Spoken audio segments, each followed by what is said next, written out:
सिंधुदुर्गातून एक अत्यंत धक्कादायक बातमी समोर आली आहे. छत्रपती शिवाजी महाराजांनी समुद्राच्या मध्यभागी उभारलेला ऐतिहासिक सिंधुदुर्ग किल्ला पुन्हा एकदा चर्चेत आलाय. मात्र यावेळी कारण अभिमानाचे नसून चिंतेचे आहे. युनेस्कोच्या जागतिक वारसा स्थळांच्या यादीतील या किल्ल्याच्या तटबंदीला मोठे भगदार पडल्याची घटना समोर आली आहे. मिळालेल्या माहितीनुसार किल्ल्याच्या दुसऱ्या क्रमांकाच्या बुरुजाजवळ सुमारे 3 मीटर रुंदीचे भगदार पडले आहे.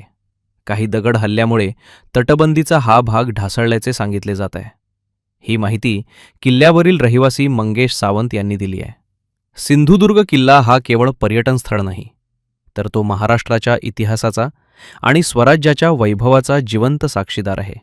दरवर्षी हजारो पर्यटक आणि इतिहासप्रेमी या किल्ल्याला भेट देतात. अशा महत्त्वाच्या ऐतिहासिक वास्तूची तटबंदीच ढासळू लागल्याने वारशाच्या सुरक्षिततेबाबत गंभीर प्रश्न निर्माण झाले आहेत. स्थानिकांच्या मते समुद्राच्या लाटा, नैसर्गिक झीज आणि वेळेत देखभाल न झाल्यामुळे ही परिस्थिती निर्माण झाली आहे.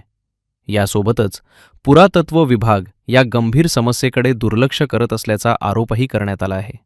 स्थानिक नागरिकांनी आणि इतिहासप्रेमींनी किल्ल्याच्या तातडीच्या दुरुस्तीची आणि संवर्धनाची मागणी केली आहे.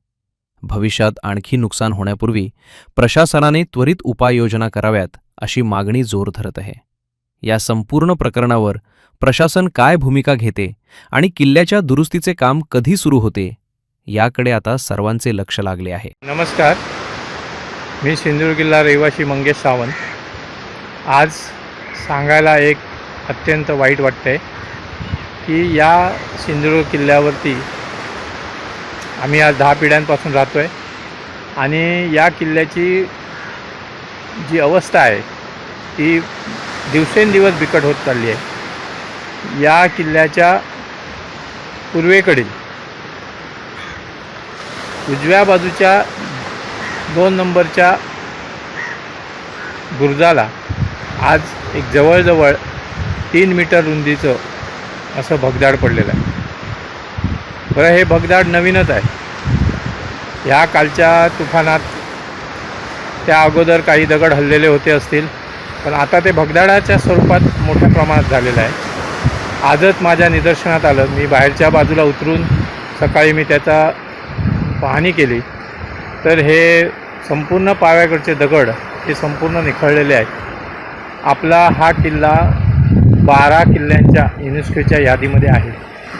परंतु आज परिस्थिती किल्ल्याची काय आहे?